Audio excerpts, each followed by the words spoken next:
رجب کے روزہ داروں کے لیے تو یہ ایک جنتی نہر ہے جس کا نام رجب ہے، نہر رجب، اس سے جس کا پانی دودھ سے زیادہ سفید اور شہد ہنی سے زیادہ میٹھا سویٹ، وہ مطلب رجب کے روزہ داروں کو ملے گا۔ ہمارے یہاں تو ویسے سردیاں چل رہی ہیں، ٹھنڈک کے روزے تو ویسے سردی میں تو آسان ہوتے ہیں، بڑے فضیلت والے روزے۔ اگر رجب شریف میں 7 روزے رکھے تو اس پر جہنم کے 7 دروازے بند ہو جاتے ہیں۔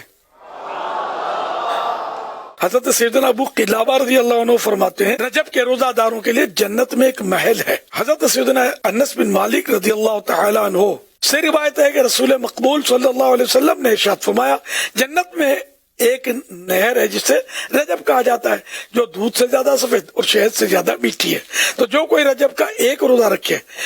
تو اللہ پاک اسے اس نہر سے سیراب کرے گا۔ ایک اور فرمان مصطفیٰ صلی اللہ علیہ وسلم سنیے، ارشاد فرمایا رجب کے پہلے دن کا روزہ 3 سال کا کفارہ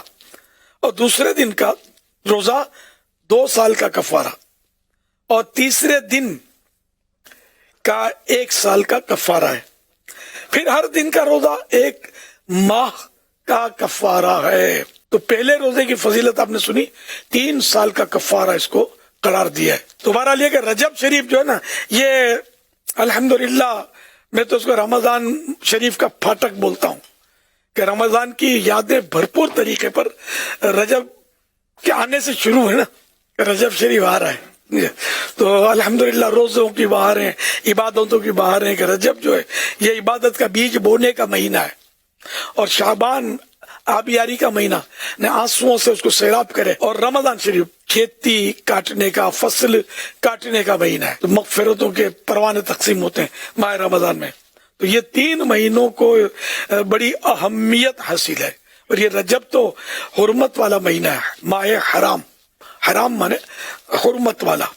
عزت والا۔ یہ مہینہ بہت بابرکت، اور اتنا بابرکت ہے، اتنا بابرکت ہے کہ اس میں غیر مسلم بھی کسی دور میں زمانہ جاہلیت میں بھی رجب کا احترام ہوتا تھا، ہتھیار ڈال دیتے تھے اور لڑتے نہیں تھے۔ اس لیے رجب کا نام ایک نام ہے اسم، یعنی خوب بہرا، کہ اس میں مطلب لڑائی جھگڑوں کی آوازیں نہیں ہوتی تھی۔ تو ایک بزرگ کا قول ہے کہ جب غیر مسلم بھی ہتھیار ڈال دیں اور ہتھیار نہ چلائیں رجب میں، تو ایک مسلمان کم از کم اتنا دو کہ زبان نہ چلائے، زبان سے جو فالتو بڑبڑ بڑبڑ بڑبڑ ہوتی ہے وہ تو کم از کم رجب میں رک جائے۔ تو اب عبادت پر کمر باندھ لینی ہے۔